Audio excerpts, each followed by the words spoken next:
Hello world, this is Coach Piccolotti. I'm part of the CoachPickHoops.com, my blog. Haven't been very bloggy here lately, but I am part of the Dream Team with the Gym Teacher Dreams podcast on Podbean. We have a YouTube page. But today we're going to talk hoops with Coach Conroy, friend of mine. We generally talk a lot of hoops. It's always nice to talk to him because he and I, though I think we both know basketball very well, we have different methods or even different ways that we go about it in terms of the terminologies. Every coach has different terminologies, but he's coached college. He's been around a lot more, the higher level that I have been. For me, I watch a lot of videos and then I move on and try to put it into how I want to. So I'm going to talk a little bit about how I implemented and ran the high-low. He's going to talk a little bit about how he ran it also. So anything you want to start here? What we're going to do here? I appreciate the opportunity to be with you on this pod and on this blog and the different interfaces that you have with coaches. But I think it's just going to be fun to see how we both take what we learn and adapt it to the personnel that we've had the opportunity to work with over the years. I think that's the key thing is you're right. I ran it more when I had a couple post players, but you and I talked about earlier that this is still something that is a very effective offense that you could run even out now where it's a more of a 4-out 1-in type of ball game where you can still run it, look it, and still get the same options as you would in an offenses that a lot of teams are running now. Yeah, absolutely. And the thing is that there's no perfect offense, and as a high school basketball coach, you're having to adapt what you do to what walks in the door every year. And sometimes, we've talked in the past, sometimes you have a certain team walk in the door and then due to injury or sickness or some series of events that takes a player away from the program, you have to be able to adjust. Well, this is an offense that we both feel can be adapted very easily to work with about any type of program that at least has one solid post player. Right, and this is back to my roots. This is my first offense that I ran. So, Bill Self is kind of the guy that's kind of got into it. The high-low was a big part of what he did. I was a big Bill Self fan until he went to Kansas when he left my Illini. So he ran it. We're going to talk a little terminology, just some basic movements, some entries that either he or we have kind of implemented, and then maybe some set plays now that that we could put the high-low into. So. Anything to add? Well, I apologize. I thinking about Bill Self and the Illini, I probably didn't wear the right shirt for today. Yeah, that's the second time here I've seen him that he hasn't had the right shirt for that, but that's all right. So anyway, first thing is when you get aligned, it's a 3-out 2-in to start with, and we want to try to clear as much room as we can inside for our post players. So I know I talked about it, Coach Self. We want to have your post players start at least on the first hash. Absolutely, got to have the first hash mark has got to be the key. Anything below that, when you make the move, the pass is going to end up putting you behind the basket, or the ball's going to end up hitting the backboard. Right. So as we start here, the one man's we've already picked a side. We're going to go to the 5-man side. That's who we want to isolate in the post. And so first off, I call it just basic strong because the one man is going to clear and go to the strong side corner. This is the one I ran the most just because I liked it because it kind of cleared out the backside and made it more difficult to help. It allowed, as you see when we talk about a lot of open space for the high post guy to be able to attack also, even a give and go. So just created more space to put him to the strong side.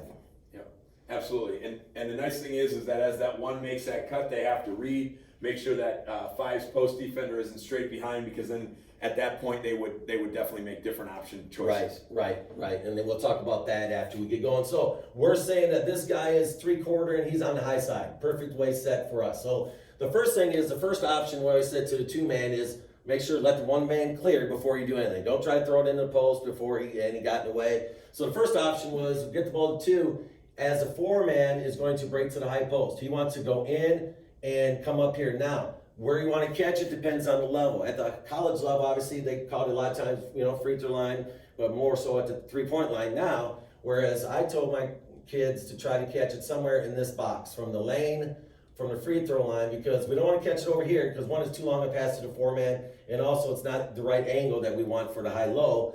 And if you got too far over, that's not right either because it's spacing poorly. So somewhere in this box. So if we catch it here, and then we want to hit him, and I always told my kids to hit him high. He's going to come with his hands up. get that ball to him, and as he's catching it, he's starting to hopefully pivot and turn to look for his buddy. Yeah, absolutely. One of the big things that in having the opportunity to talk to Coach Self and Coach Roberts, one of the things that you're looking for is, as Coach Pick said here, you want to be center of the lane, closer to the strong side of the floor. The farther away you get, the tougher the angle is to make that high-low pass, okay? And again, I love what he said terminology-wise. You're going to shoot and make that pass for the outside shoulder. That's going to bring the ball away. Any attempt by a defender to step in between and get that steal is going to be very difficult in the middle of the floor. And then terminology part, I know when we called it here, depending on defense, how they defended it, it was catch, shoot, look for your buddy, reverse the ball. And I know, Coach, you had a little bit different terminology when you went through it. Yeah, we did. And so when we went through on that, and again, this is, if you're a lower level coach working towards varsity, what's your varsity coach want? But we call that shot, dump, reverse. As soon as they made that catch, if the ball was fed by the guard to the outside hand, most likely that meant they knew their defender was coming up on the floor, reading the play. So they weren't really going to get a shot. But that's the first thing you want to do is square, can I get a shot off? If I can't, I'm going to look to dump it into the post. If the dump's not there, we're going to reverse the ball. And Coach Pick and I have talked a lot about offenses that stall. Why do they stall? Because guys are trying to make a play happen. It should be natural. It should be catch and shoot, catch and dump it down into the post, or reverse it. One of the big words that I use when we talk a lot about basketball is the word as it's happening, okay? So as the ball is passed to him, they already know what's going on. If I'm breaking up, as I break up, I should know if I can get the ball to this person right away. I should know if he's on the high side. I should know if he's playing behind. I should know what's going as I catch it. Not when I catch it, because that's too late. It's an act game. It's not a react game. So as he gets it, if he's on the high side, so he's facing here, he wants to spin and then seal him on this side. So he wants to keep that nice seal. Now, when I taught that, obviously the footwork was kind of a reverse pivot or turn. And then we want to keep contact with him until the ball, if we threw the high-low pass, we want to keep that contact until it went over the guy. Because if we went too early, you're going to push off. If you went too early, he can get there. He can get the ball if they have length.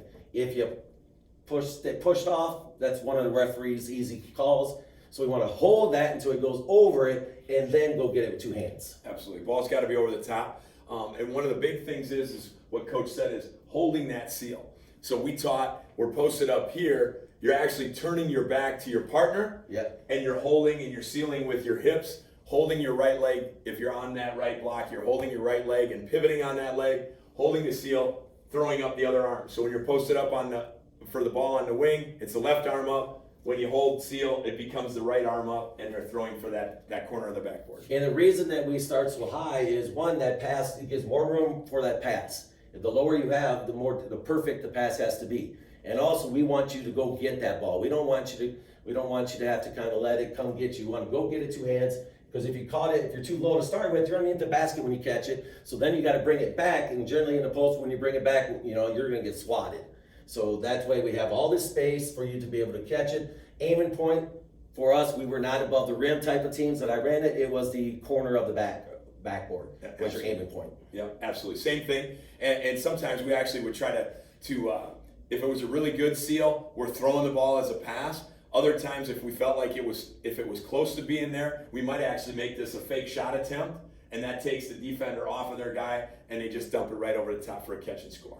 So already we've had two options to get the ball to high-low. Off of that, lost the train of thought. This guy, if it's not there, we said catch, shot, dump, reverse. So if not, and then also, you can attack. We have all this space, and that's why I liked having this guy go to the corner. So that first option is you should know shot. If your guy's sagging, how are they going to defend it? If your guy's going to sag in, well, you got to be able to make that shot. If another way to defend was to deny this guy and made him catch it out as far as you can and make that pass difficult. Yeah. So he does catch it, and let's say he just doesn't want to get the ball into it. Maybe the timing's off. Maybe this guy's got good defense. Well, then we reverse the ball to the three-man. And for us, what we did then is we would seal. So we try to beat him in a spot, catch him, either hold him or beat him here and then seal him.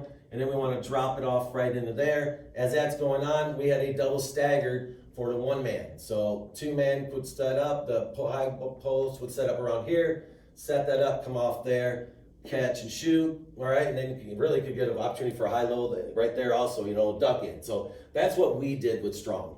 Yeah, and that's exactly what we did. The thing that people have to realize is the one change that maybe people like to make is this. A lot of guys like the 1 out or the 1 in 4 out offense. So once you run this double stagger over here, we legitimately did exactly the same thing that Coach Pick just demonstrated. But what we might do there is on this catch here, if we wanted to get into a 1-4 action, we'd have our 4-step there and our 2-step there, and now you're in a one in the post 4-round-1 type setup. If not, you can see it's very easy on this second stagger for 4 to drop back in there, and you're right back in your original set. You're back in your original set. I ran it as a set play or just emotional, as he just said. Yeah. Now, one of the options I'm going to kind of, if we keep in the Strong here, is let's say that our one man's not as good a shooter. So the biggest thing is any offense, you got to be able to make shots. Everyone, off of that, people have got to be able to make shots. Is you could either dribble him. You could dribble. Let's say we ran 2 ways. You could dribble that guy down, meaning that one man could just dribble them down. The 2 goes into the corner, and then he just popped up. And then we're right into it, and we run into the stagger. Now you got the 2-man coming off of that, or you can even dribble a handoff with the guy you want shooting, where then you get the ball and then you go right into it. So there's a couple different ways to get that guy, the right guy coming off that double staggered also. Right, absolutely. Well, one of the bigger big adjustments that we made, as you notice, Coach, we do it naturally, right? Our point guards come into the game and they're all right-handed, so our offense floods to the right side of the floor. One of the things that we like to do is really concentrate on being deliberate to run it to the left side of the floor and post our 5 up on this side. We did that for a couple of reasons.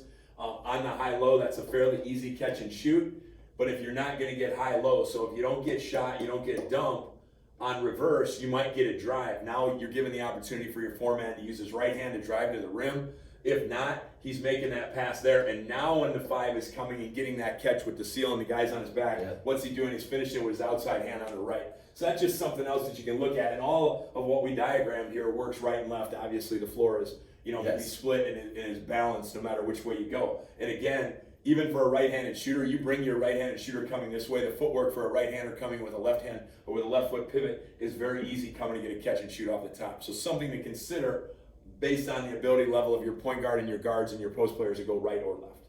And for us, and I know that we talked a little bit before is, well, what happens if they're not on the high, they don't play the high side, whether they're behind or even, on the low side, which is not happening. But most of the time now they start to play behind, is what I've kind of noticed, is they don't deny the post as much. What we did, once again, is when we got into it, and 1 was in the corner, and 4's up here with the ball, is we just ducked in.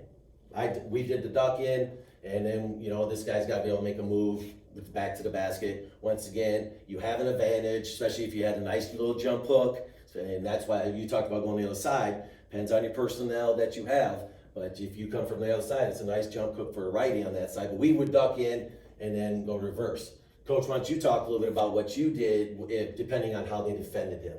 Okay, so what we might do is actually, first option is if they're playing behind is the duck in. Okay, First option is the duck in. Let's say that the 4 gets the catch right here, okay, and the 5 isn't.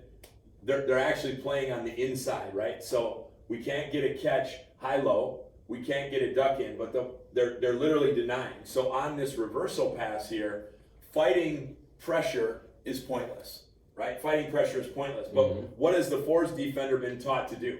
Any good defender on this pass right here is taught to jump to the ball. So on the jump, we run drills that teach the 4, depending upon how far they go. If they go pretty far, you're going to dump in right behind. So you're going to go right behind.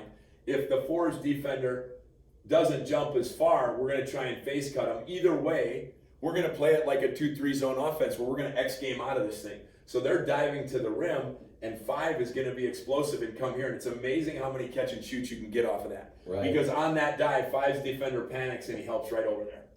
He helps right across the paint. So we really like this X action that you can get out of Strong because it really makes it easy for the 4 to dive and possibly get a post up there. If, as they face cut, 3's defender is playing them tight, they can take the ball down and make this entry pass. If they can't, again, you've got 5 coming to bail them out, and I like coach's stagger away. We did that as well. We'll run a single away this time, and we'll still bring 1 to the basketball. Yeah. We still want to have action on the other side so that 2's defender and 1's defender can't be there in their little zone set up off on man defense.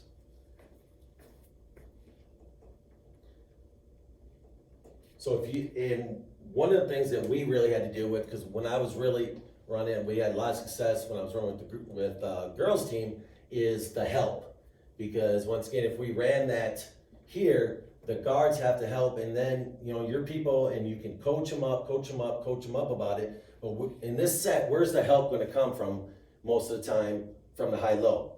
They may come from here, or they're going to come from here.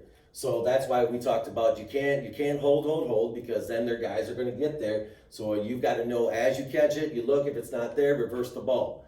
Because if their help comes, now the 3s could be wide open for a shot. Or you can pass it, they close out late, you can attack the rim before, and this guy is sealing his guy as a goal. So there's different ways. Or once again, if this guy came to help, we just kick it out to that guy.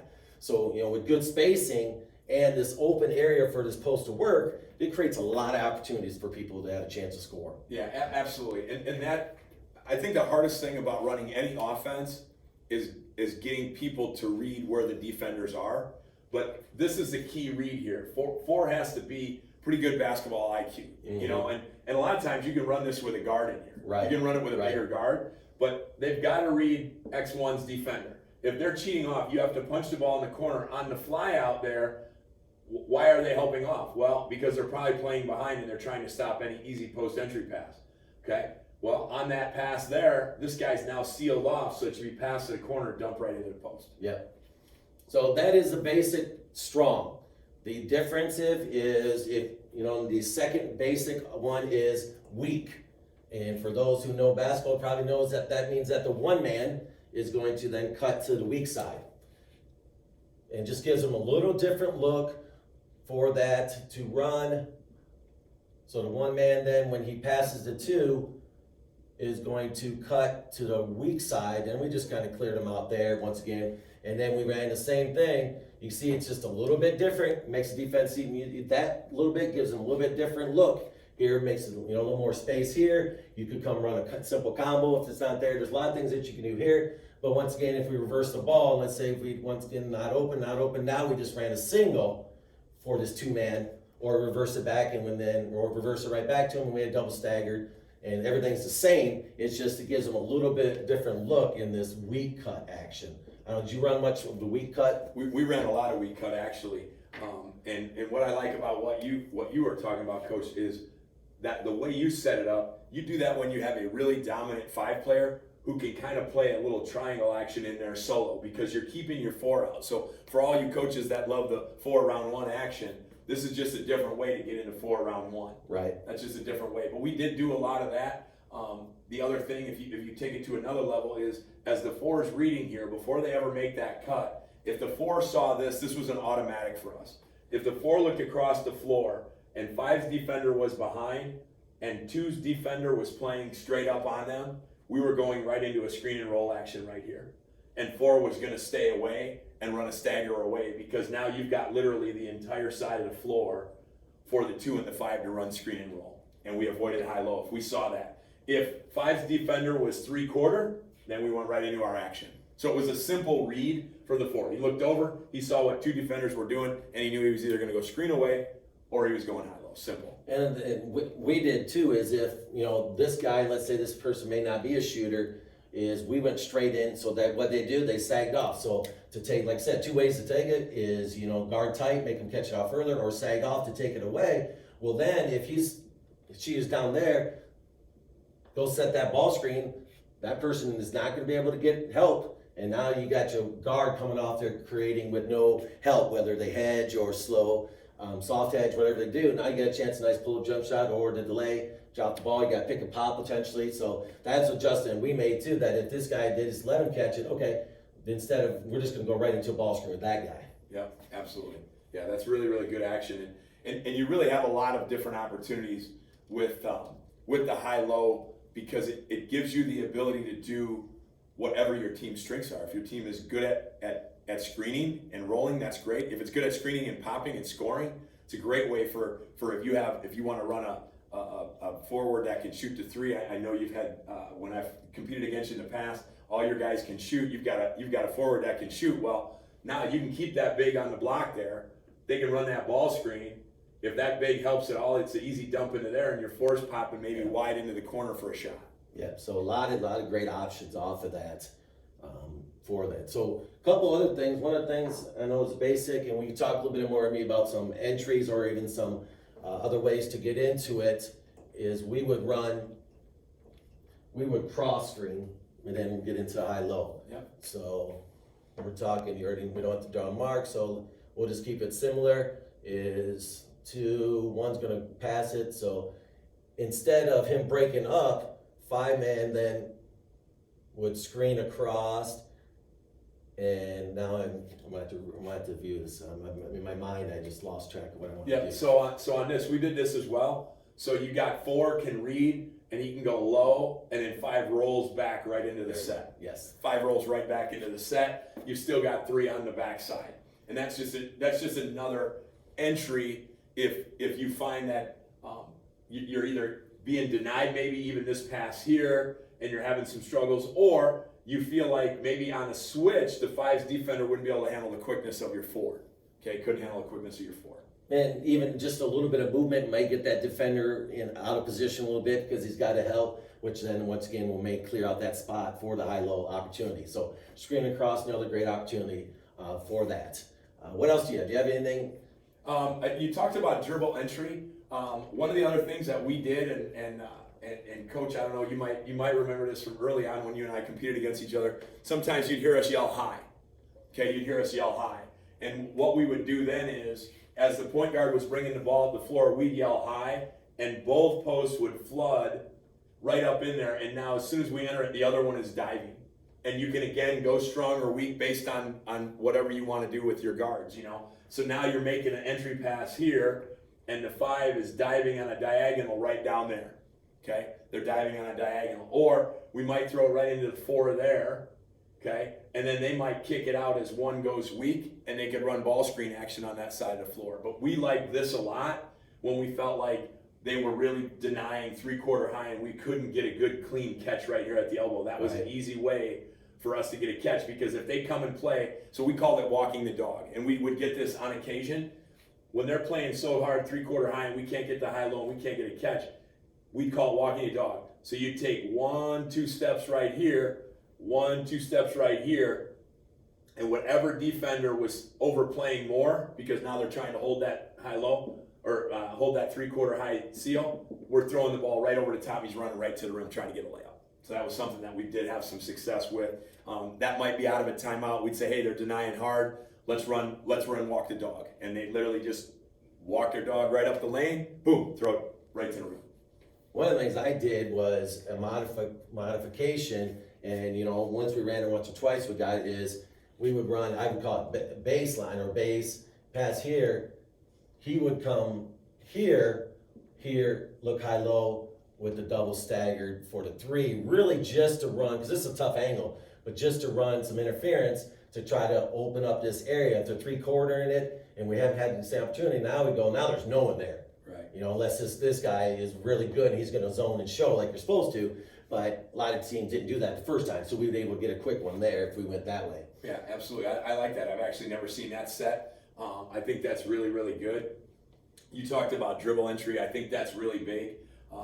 And the other thing that we like to do a lot of is we'd like to set a ball screen, and then 2 would drop into the corner. We set a ball screen. If they can't get to the rim, 5 could clear out if their defender helps. You're getting a catch on the low side. So we can kind of diagram that. This is just another look to get us into how do we get the ball in the hands of our post player, right? Mm-hmm. And give them an opportunity to score. So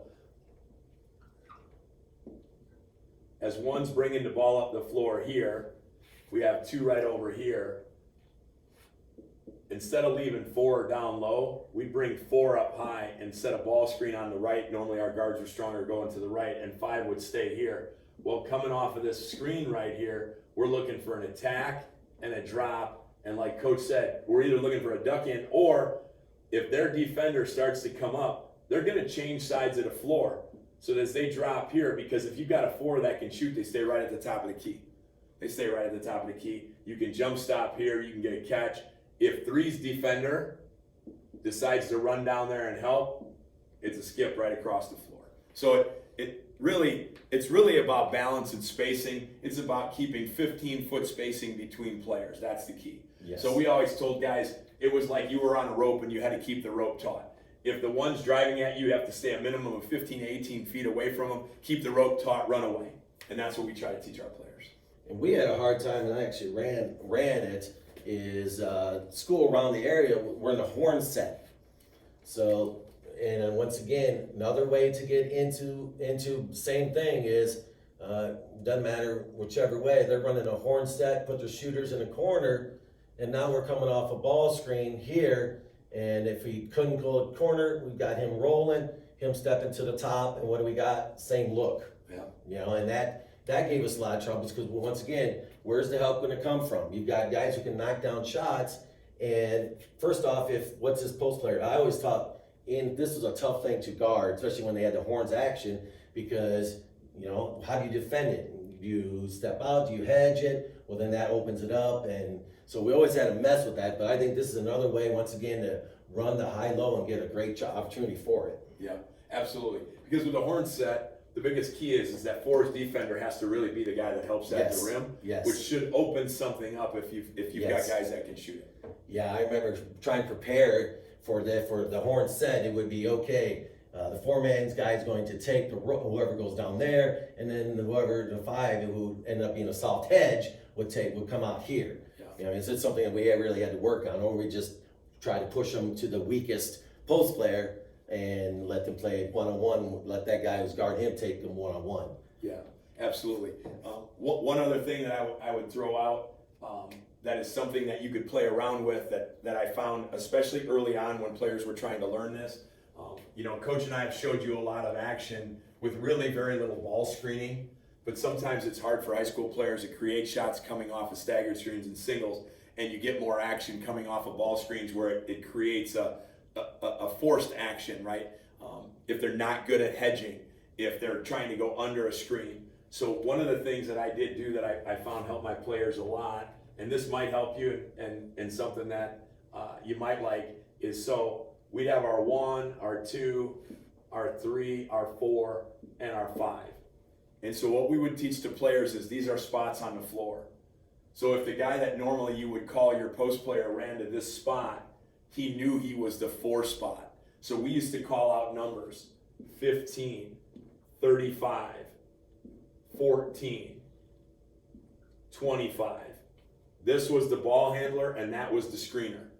And they didn't have to force the action immediately. It might be on 2 or 3 reversals in high school. There's no shot clock. In college, we'd normally try to get it on the second. We'd reverse the ball, and on the reversal, we were trying to set it up to where those players would be working together.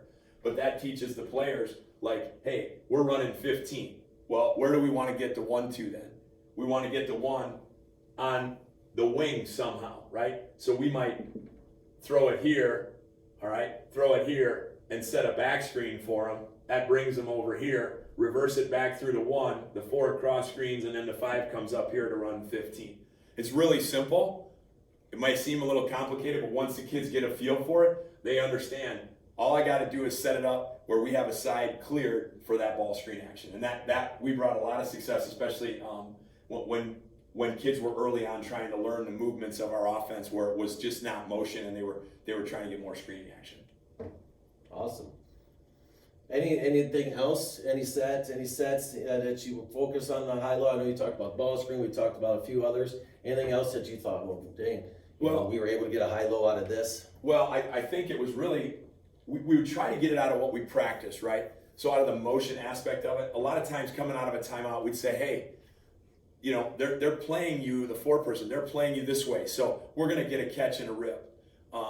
The other thing that we did do that I think helped us be successful on set plays was we would let our point guard really read the floor. And so sometimes we would tell them when they would make their entry pass to the wing, let's go to the left for a change here. When they'd make their entry pass to the wing, they could literally run straight down the middle of the floor. Not necessarily are they going to get it back, but when they get down here, now they have a better view of like what's all the defense doing. And if all of a sudden they recognize that the defender's playing the 4 on the high side, they're going to come right out to the corner. We're going to go right in the corner and we're going to try to dump it in there.